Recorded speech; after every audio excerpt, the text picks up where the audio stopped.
Kalau melihat Ibu Fatmawati selalu saya terbayang sesuatu yang warna-warni cerah, segar dan keberagaman. Dan di situ pula lah Bung Fatmawati memiliki satu pemikiran bahwa ketika nanti Indonesia dimerdekakan oleh Bung Karno dan Bung Hatta, apa yang harus kita kibarkan? Tentu saja bendera pusaka.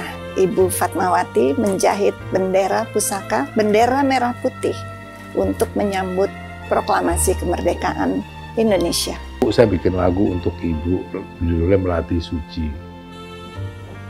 Dan ibu saya kasih denger lah sedikit gitu. Waktu itu lewat telepon aja. Terus sama ada yang main piano waktu itu pas Chandra Darusman. Terus oh ibu senang sekali gitu. Ya udah. Nah tapi sebelum pergelaran itu berlangsung, ibu udah meninggal.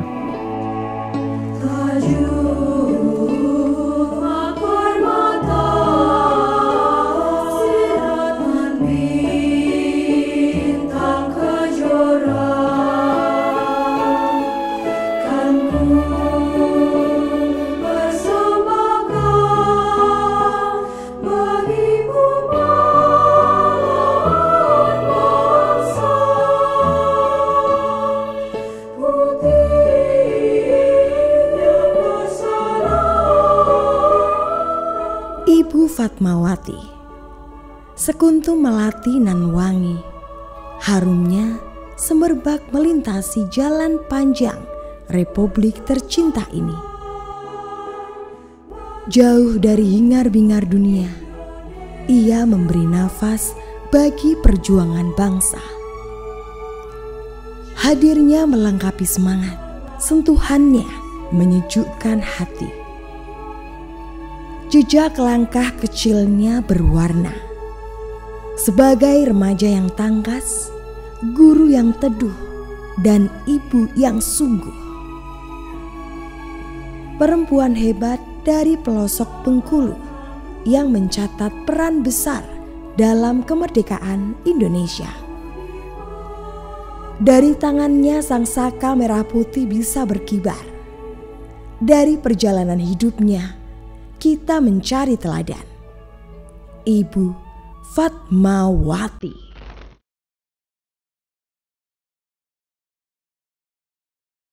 Iya, Ibu Fatmawati ini lahir di Bengkulu itu pada tahun 1923 ya. Dan dia dari keluarga dari orang tuanya bernama Hasan Din dan ibunya Siti Khadijah. Kemudian tertarik kepada apa yang disampaikan atau menjadi gerakan dari Muhammadiyah. Dan kemudian banyak memberikan bantuan ataupun juga melakukan kegiatan-kegiatan Muhammadiyah itu. Kegiatan di Muhammadiyah inilah yang juga mempertemukan Hasan Din, istrinya, dan juga Fatmawati itu dengan Bung Karno. Pertemuan pertama inilah yang kemudian diakui oleh Bung Karno ini, dia jatuh hati pada pandangan pertama ini. Fatmawati ini bersekolah di sekolah rakyat pada mulanya dan kemudian di sekolah HIS yang berbahasa Belanda. Ibu Fatmawati, meski besar di daerah yang jauh dari kota, namun cakrawala pengetahuannya tidak terbatas. Kecintaannya pada pendidikan menuntun pada sikapnya yang tak lelah belajar dan mendengar. Kecintaannya pada tanah air terlihat dalam pilihan-pilihan langkah dalam kesehariannya.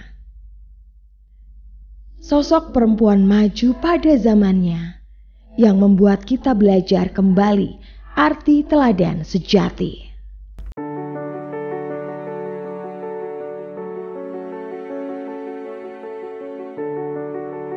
Sejak kecil, Ibu Fatmawati ini sudah sudah mempunyai bakat menyanyi gitu. Jadi dia dengan mudah itu dan dengan suara yang sangat bagus itu mengaji gitu, membaca Al-Quran. Tetapi dia juga sangat nyaring itu suaranya dalam menyanyi gitu. Dan ketika dia menyanyi itu sampai tetangga yang jauh pun juga bisa mendengarkan gitu. Jadi inilah salah satu kelebihan dia. Dan kita tahu bahwa Fatmawati itu juga ikut menjadi pemeran dari sandiwara yang dibuat oleh Bung Karno itu di Bengkulu gitu. Jadi ketertarikan kepada bidang seni suara, dan termasuk juga setelah mereka latihan seni suara, mereka menari gitu. Demikian pula ibu juga pencipta lagu.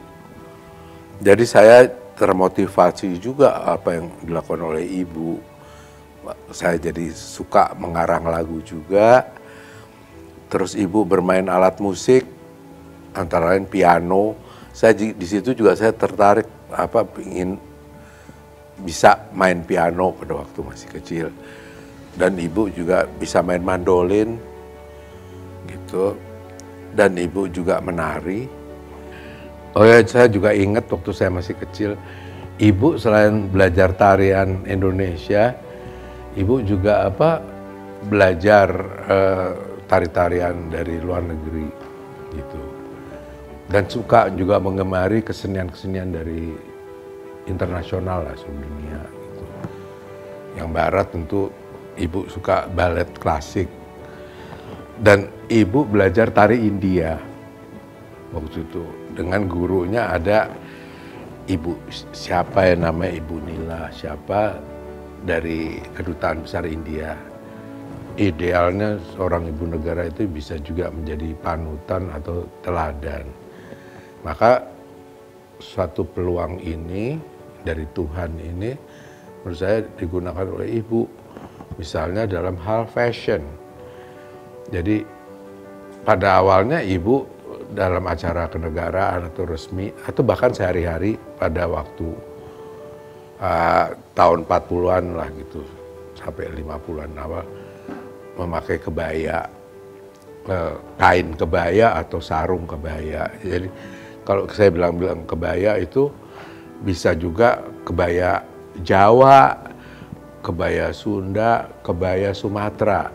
Kayak Sumatera tuh ada baju kurung, baju panjang, ibu lah gitu. Tapi kemudian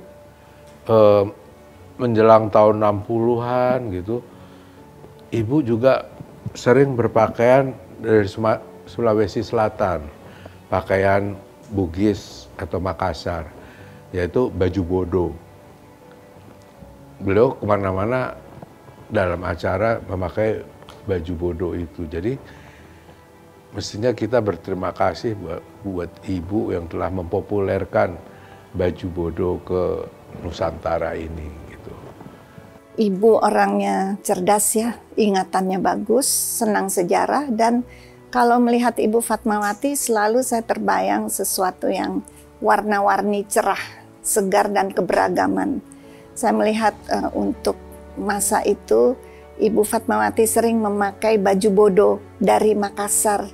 Ibu Fatmawati sendiri seorang dari Sumatera, tetapi begitu cinta sama Indonesia dan menyukai warna-warni. Jadi saya selalu ingat kalau lihat warna fuksia, saya ingat Ibu Fatmawati. Kalau lihat warna merah, cerah, rambutnya hitam, matanya juga cantik begitu ya, bola matanya hitam dan alis matanya juga. Jadi dan cerah, selalu membuat orang yang di dekatnya merasa dirangkul gitu, hangat orangnya.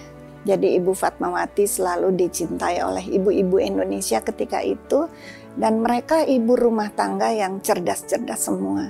Dan ternyata mereka aktif berorganisasi. Saya sendiri tentu di tahun 50-an saya melihat foto-foto karena saya sendiri lahir tahun 1956 ya. Jadi di awal 1950-an itu banyak foto-foto Ibu Fatmawati dengan ibu-ibu yang dalam organisasi. Dan kelihatan sekali hangat, dan kalau datang ke rumah juga sebagai seorang ibu, seorang sahabat, sahabat dari orang tua saya. Jadi kita lihat banyak foto-foto juga Ibu Fatmawati selalu mengerti untuk mendekati hati dari masyarakat, terutama ibu-ibu semua merasa dekat dengan Ibu Fatmawati, dan mereka berbicara tentang apa yang menjadi isu nasional, misalnya tentang kesehatan, tentang bagaimana ibu dan anak supaya dekat. Ibu Fatma sebagai sosok perempuan hebat, punya concern kuat terhadap kesehatan dan anak-anak. Kontribusinya untuk kemajuan bangsa dan negara tak perlu lagi kita ragukan. Ya, sebagai seorang ibu negara, Ibu Fatma ini juga sering berkunjung ke mana-mana, dan dia sangat prihatin melihat anak-anak kecil yang ditemuinya yang terpapar TBC gitu. Oleh sebab itu, Fatmawati berpikiran bahwa harus ada satu tempat untuk menampung, untuk merawat anak-anak itu gitu. Sebagai ibu negara tentu sadar bahwa bangsa ini sedang menghadapi masalah penyakit yang banyak diidap oleh banyak orang Indonesia, terutama anak-anak pada waktu itu, adalah sakit TBC. Oleh sebab itu ibu terpanggil. Indonesia waktu itu belum punya rumah sakit khusus buat sakit TBC, karena di zaman itu sakit TBC itu satu penyakit yang merepotkan ya masih. Mungkin kalau sekarang nggak terlalu ya, kita dapat obat cukup. Kalau zaman dulu orang kalau udah kena sakit TBC harus masuk sanatorium segala macam. Dalam waktu berapa bulan atau tahun atau apa, dan banyak anak-anak yang meninggal juga dari itu. Ibu terpanggil untuk membuat rumah sakit. Dalam rangka itu maka kemudian dibuat yayasan, namanya Yayasan Ibu Soekarno. Nah, yayasan ini kemudian melakukan lelang topi atau kopiah Bung Karno dengan pakaian Bung Karno, dilelang di Istana Negara itu pada tahun 53, dan hasil lelang itu terkumpul uang 250.000 rupiah, dan kemudian pada akhir tahun 53 itu jumlah itu berdasarkan sumbangan dari luar itu berjumlah 28 juta rupiah, dan itu yang digunakan untuk membangun mendapatkan lahan sekian hektar itu di daerah Cilandak. Nah, makanya dibangunlah rumah sakit yang bernama Rumah Sakit Ibu Soekarno gitu. Rumah sakit itu untuk anak-anak, bukan hanya untuk anak-anak ternyata, tapi juga untuk orang dewasa juga gitu, dan bukan hanya yang menderita sakit paru-paru, tapi juga patah tulang, ortopedi dan semacamnya gitu. Itu yang menjadi pengutamaan dari rumah sakit ini pada awalnya gitu. Lepas dari nama besar beliau sebagai ibu negara, Fatmawati tetaplah seorang perempuan sederhana. Kesederhanaan hidup inilah yang membuat kehangatan hubungan Fatmawati dengan para sahabat. Sahabat dan keluarga mengenang Fatmawati sebagai pribadi yang hangat dan menginspirasi. Beliau mempunyai kepribadian yang kuat, dan juga kalau saya bisa katakan pengetahuan dan interestnya atau perhatiannya kepada berbagai bidang. Dan memang menyukai masyarakat sehingga mau diajak bicara dan mau memberikan saran yang berguna. Ibu Fatmawati juga memerlukan untuk menulis memoir atau menulis kisah hidupnya, dan sebagai seorang ibu ia menuliskan itu di dalam perasaan bahwa ini masyarakat harus tahu gitu. Dan itu buku saya dapat dari Ibu Fatmawati sendiri sebagai oleh-oleh, tapi beliau mengatakan nanti ini dibawa ya gitu untuk supaya masyarakat tahu gitu. Jadi ketika saya waktu itu mengikuti tugas suami di Jepang, jadi ada yang minta buku itu, lalu saya teringat kepada ucapan Ibu Fatmawati bahwa ini berguna untuk masyarakat. Jadi saya pikir saya harus berikan. Karena orang juga ingin tahu tentang Ibu Fatmawati. Gitu, karena memang pesannya beliau itu menulis buku untuk supaya masyarakat mengetahui. Dan ya, saya juga melihat warna-warni kehidupannya. Ia menyukai seni, ia suka nyanyi, selalu senyum, dan selalu menyapa setiap orang ya. Saya kalau lihat bunga teratai memang ingat Ibu Fatmawati juga, yang warnanya fuksia. Di rumah beliau di Jalan Sriwijaya juga dulu ada lukisan atau relief bunga teratai. Dan Fatmawati itu juga terkait juga dengan bunga teratai yang besar, yang indah, yang warnanya cerah.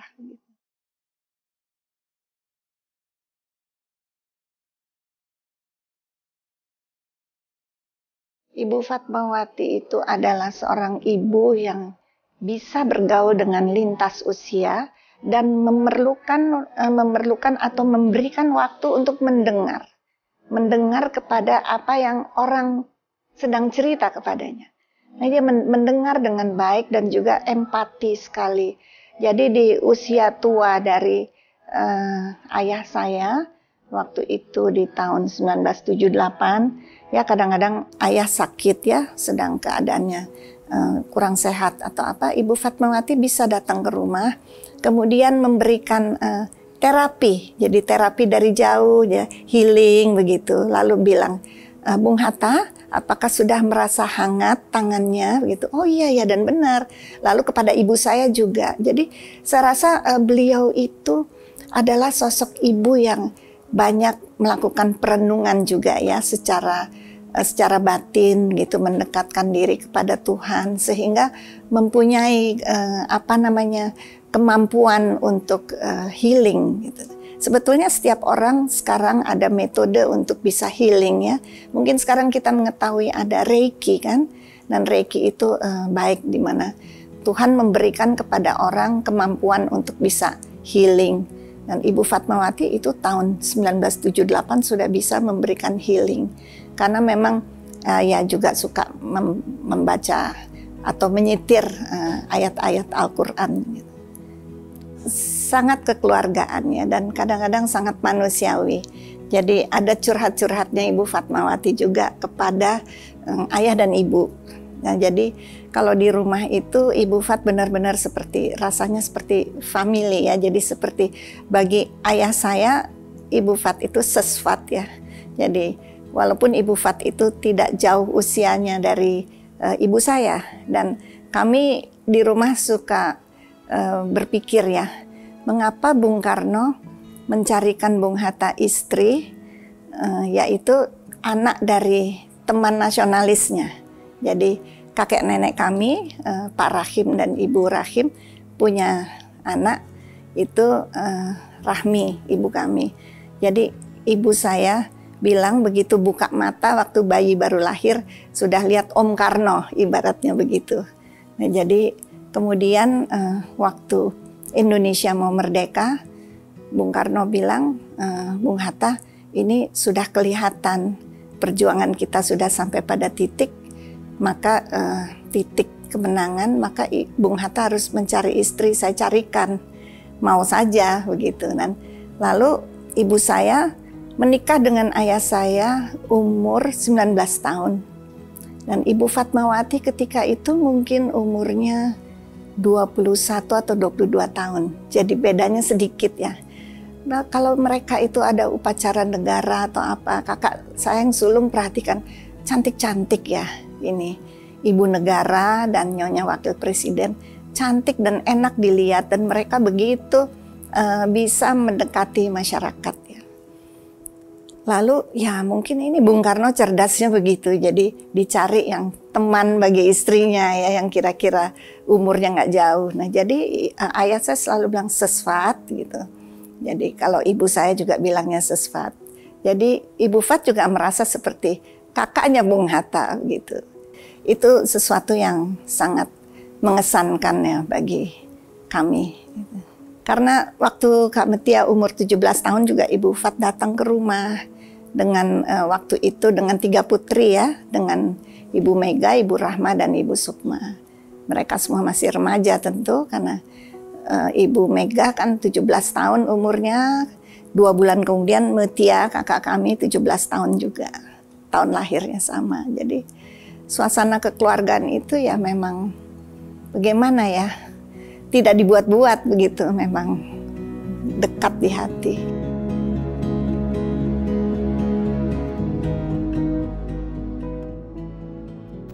Disinilah Ibu Fatmawati itu dilahirkan.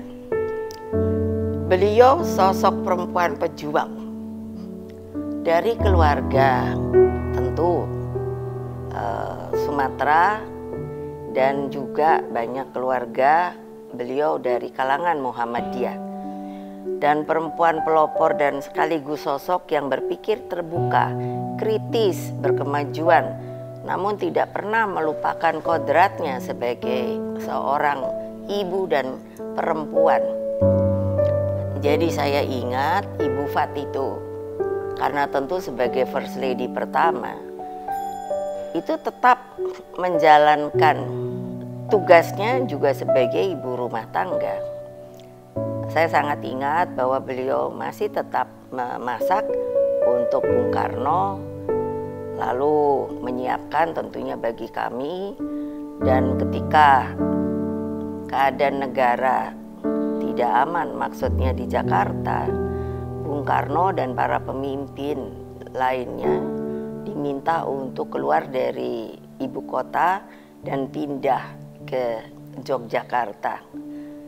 Jadi hari-hari itu sekilas-sekilas begitu, iya, bayangkan, saya tidak terbayang kalau sekarang seorang First Lady itu masih membuka dapur umum, lalu belanja sendiri ke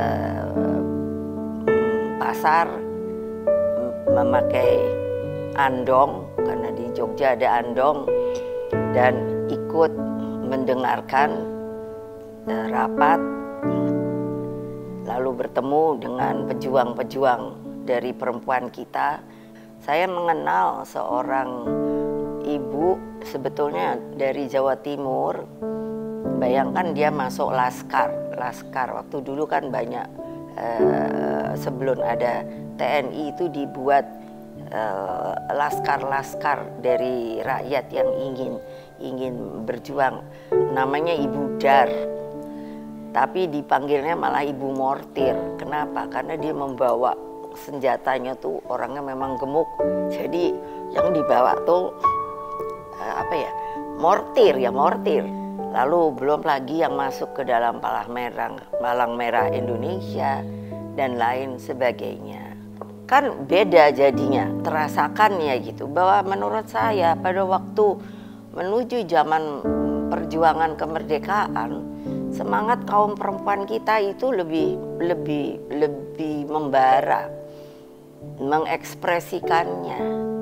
Beda mungkin karena perubahan zaman, tetapi saya melihat semangat juang seperti ibu saya itu, seharusnya nilai-nilai itu tetap diturunkan untuk masa sekarang.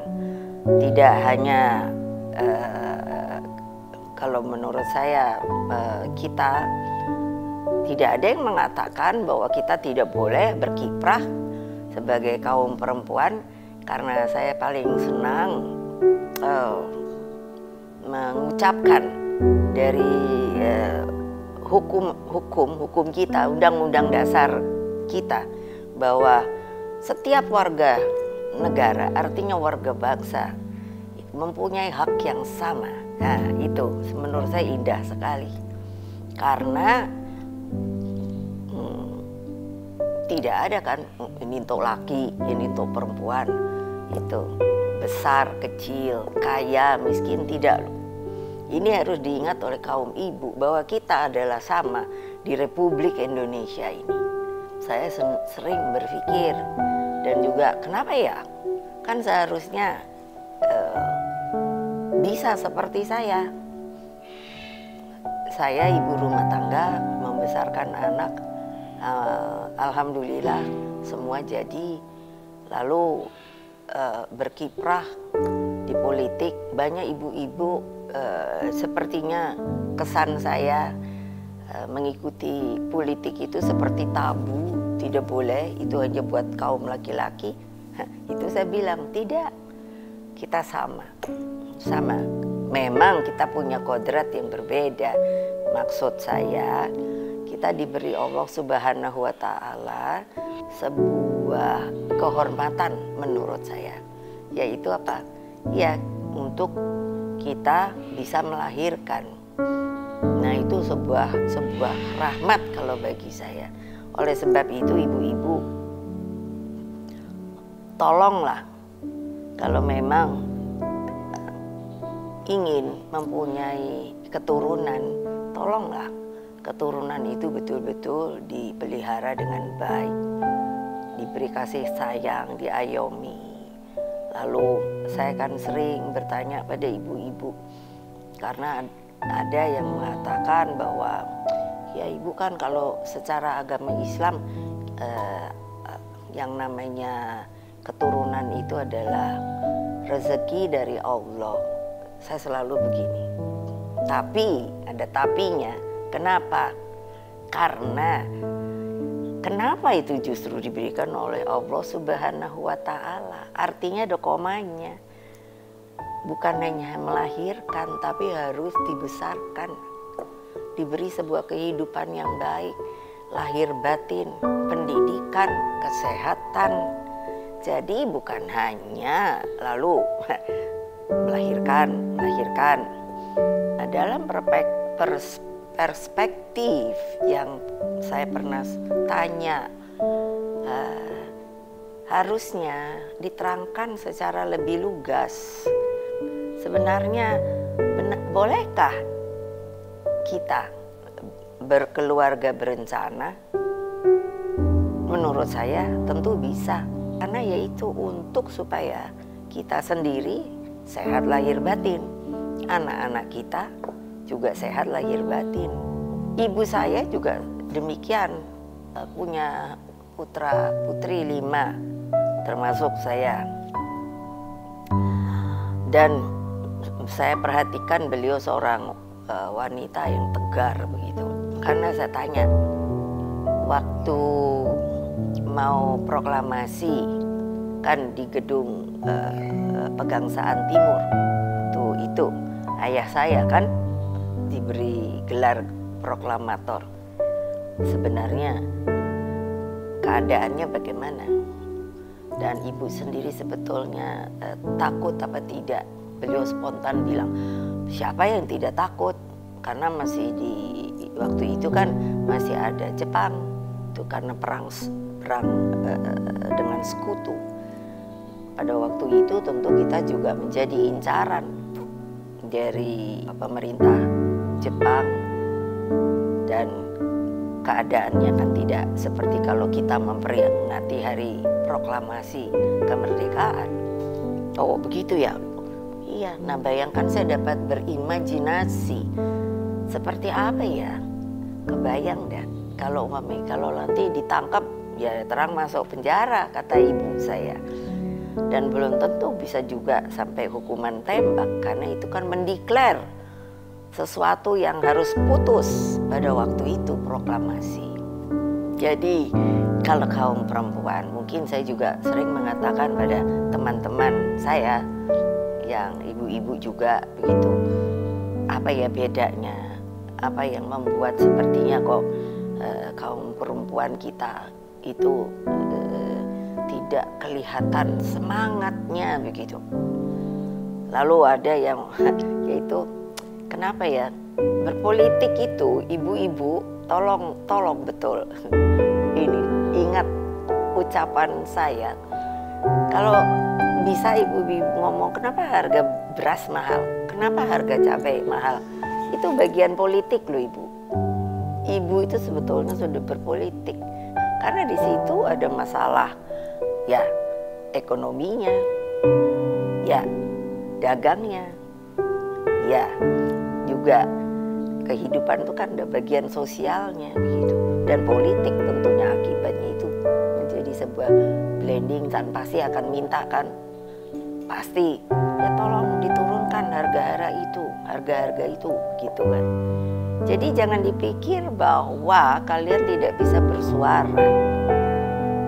Kalian harus pegang kata-kata yang saya berikan. Dan bukan saya loh yang buat, Republik kita. Bahwa dalam Undang-Undang Dasar itu ada alinea yang mengatakan gitu, bahwa ya sebagai warga negara kita mempunyai hak yang sama.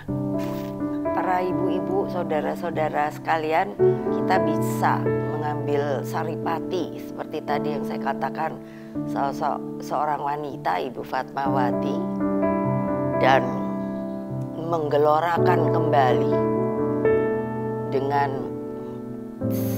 semua aspek yang tidak ada batasannya bagi kaum perempuan, sehingga kita dapat membesarkan anak-anak kita itu dengan baik.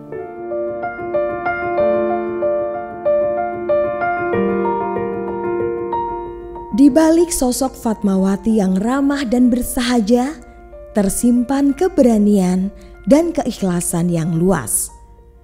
Kematangannya sebagai sosok istri dari proklamator, ibu dari anak-anaknya, dan penggerak sosial dimanapun ia berada, membuatnya menjadi pribadi yang selalu bertindak arif. Sosoknya lekat dengan kisah proklamasi, di mana ia menjahit sendiri bendera Sang Saka Merah Putih untuk dikibarkan pertama kali. Dan di situ pula lah Fatmawati memiliki satu pemikiran bahwa ketika nanti Indonesia dimerdekakan oleh Bung Karno dan Bung Hatta, apa yang harus kita kibarkan? Tentu saja bendera pusaka. Ibu Fatmawati menjahit bendera pusaka, bendera merah putih untuk menyambut proklamasi kemerdekaan Indonesia tahun 1945. Maka disitulah kemudian Ibu Fatmawati menjahit bendera pusaka Sang Saka Merah Putih. Menurut cerita ada beberapa hal yang saya dengar bahwa sebenarnya kain merah dan kain putih itu sebenarnya adalah merupakan hadiah dari seseorang jenderal Jepang, karena waktu itu Ibu Fatmawati sedang mengandung ayah saya, Guntur Soekarno, dan jenderal Jepang itu memberikan hadiah gulungan kain merah dan gulungan kain putih. Karena kalau pada saat itu kan seorang ibu yang hamil kan biasanya menjahit pakaian-pakaian daripada calon anaknya ya. Kalau dulu kan enggak, pasti kan dijahit. Nah, jadi kain itu sebenarnya tujuannya adalah untuk dijahitkan baju untuk calon bayi ini. Nah, tapi karena memang dapatnya gulungan merah dan gulungan putih, akhirnya Ibu Fatmawati berpikir bahwa berarti saya memang harus menyiapkan bendera yang akan dikibarkan ketika proklamasi tiba. Nah, disitulah kemudian Ibu Fatmawati memotong gulungan kain itu dan kemudian menyatukan menjadi bendera pusaka merah putih yang dijahit dengan tangan, karena dokter melarang Ibu Fatmawati menjahit bendera itu pakai mesin jahit kaki, karena kalau pakai kaki itu akan menekan ke kandungannya, berbahaya untuk kandungannya. Jadi selama menjahit bendera merah putih itu, Ibu Fatmawati menjahitnya dengan tangan. Ya disitulah kita bisa melihat bahwa tidak hanya seorang perempuan sebagai seorang istri tidak hanya berdiam diri menunggu apa yang diinginkan oleh suami, tetapi harus punya satu ide, satu kemauan di dalam mendampingi suaminya, baik dalam era sekarang maupun pada saat itu.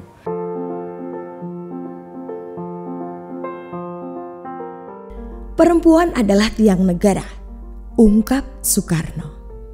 Apabila dia baik, maka baiklah negara. Dan apabila rusak, maka rusaklah negara. Pada masa di mana bangsa kita masih dirundung banyak keterbatasan, Fatmawati menunjukkan diri sebagai contoh perempuan yang berdaya. Seorang yang mempunyai prinsip dan ia membela prinsipnya, mempunyai ketetapan hati dan tidak bisa digoyangkan prinsipnya itu, dan itu dibawa sampai dengan akhir. Tetapi memang ada kalanya karena persahabatan dan senang, bisa juga prinsip tetap prinsip, tetapi bisa juga luas gitu. Lalu kemudian juga ya sebagai seorang perempuan saya melihat Ibu Fatmawati adalah sosok perempuan yang berani dan progresif, apalagi di masanya, di saat waktu itu di masa perjuangan kemerdekaan dan mempertahankan kemerdekaan Indonesia serta mendampingi Bapak bangsa kita Bung Karno. Jadi ya itulah refleksi dari seorang perempuan Indonesia. Tetapi yang penting adalah seorang ibu yang holistik, yang disebutkan ibu rumah tangga, disebutkan seorang perempuan, tetapi seorang perempuan yang berdaya dan bisa memberdayakan diri, perhatiannya juga kepada seni budaya, kepada perkembangan kesenian, kepada kepribadian Indonesia, dan juga Ibu Fatmawati mencoba berkomunikasi dengan berbagai kalangan. Bisa akrab, bisa nyaman untuk segala macam usia. Dan beliau mempunyai daya ingat yang tajam, sehingga mengetahui ini orang siapa, itu siapa. Jadi berarti menaruhkan perhatiannya kepada masyarakat. Saya kira memang mungkin ibu-ibu di zaman itu mempunyai perhatian dan empati. Ibu Fatmawati, namamu, karyamu, kisahmu merentang zaman. Engkau mengajarkan keanggunan dan keteduhan diri. Kuncup-kuncup bunga bermekaran setelah tersentuh olehmu. Engkau melatih suci.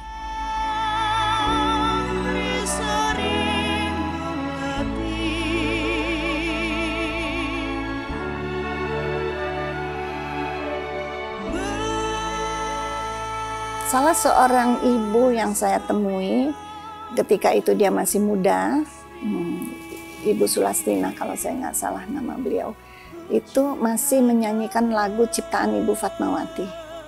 Jadi jantung, ada jantung begitu, memakai banyak kata jantung. Jadi rasa itu bukan ada di mana, tetapi ada di jantung hati. Dan ini mengenai saya rasa lagu itu diciptakan untuk Guru Soekarno Putra, untuk putra bungsunya. Sebagai wanita tuh bisa jadi panutan dan lambang. Dan lambang-lambang kewanitannya itu berupa bunga nasional kita, bunga melati. Saya terinspirasi untuk menciptakan lagu itu. Yang saya beri judul Melati Suci. Ya bisa dilihat dari liriknya itu bagaimana itu menggambarkan keluhuran budi pekerti juga. Nah lagu ini maksudnya saya ciptakan untuk Ibu Fat yang pada itu melalui pergelaran Untukmu Indonesiaku di tahun 1980. Nah beberapa bulan sebelum lagu itu jadi, nggak lama sih, mungkin 2 bulan sebelum lagu itu jadi gitu, saya sempat memperdengar ibu waktu itu lagi umroh di Mekah gitu. Saya sempat bilang sama ibu, Bu saya bikin lagu untuk ibu, judulnya Melati Suci. Dan ibu saya kasih denger lah sedikit gitu, waktu itu lewat telepon aja. Terus sama yang ada yang main piano waktu itu pas Chandra Darusman. Terus oh ibu senang sekali gitu. Ya udah. Nah tapi sebelum pergelaran itu berlangsung, ibu udah meninggal gitu. Tapi ya saya ucapkan syukur karena ibu tahu saya sudah mempersembahkan suatu lagu kepada ibu dan juga kepada bangsa Indonesia ini.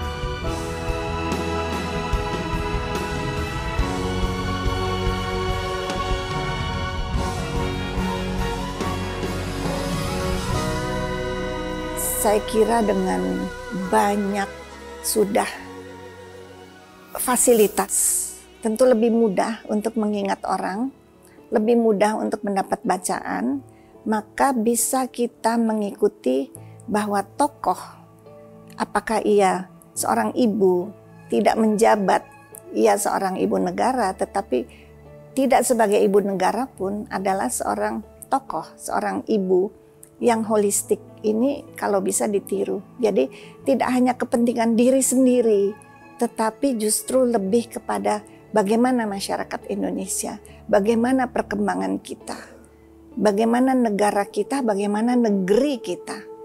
Jadi ibu itu memakai mata pikir dan mata hatinya, dan juga memperhatikan dengan keindahan. Jadi mata seninya jalan, mata hatinya jalan, budinya juga benar-benar untuk menyentuh kepada perkembangan Indonesia. Saya rasa sebagai orang Indonesia, terutama kaum perempuan, harus memikirkan, mempunyai satu sosok teladan, dan juga harus memikirkan tidak sukses sendiri, tetapi berusaha untuk memberikan suatu cinta kasih kepada negeri ini. Jadi dengan Ibu Fatmawati, dengan nyanyiannya itu, apakah dia bernyanyi ataukah membuat lagu, itu sudah memberikan satu perasaan nyambung begitu. Nyambung dengan masyarakat gitu. Sehingga semua merasa dirangkul. Itu penting sekali. Jadi tidak menempatkan diri. Walaupun ketika zaman itu disebut Ibu Agung Fatmawati. Ia diagungkan ketika zaman itu, Ibu Agung Fatmawati. Tetapi tidak menjadikan dirinya sombong. Tetapi justru menjadikan dirinya betul-betul engage, betul-betul ingin menyentuh masyarakat dari hati nuraninya. Fatmawati sang melati suci, hidupmu telah terganti, namamu dikenang abadi. Kami, putra dan putri, haturkan terima kasih dan sedia berjanji menyemai kebaikan dan kehendak hati. Bulatkan tekad, meneruskan taula dan suri demi Ibu Pertiwi.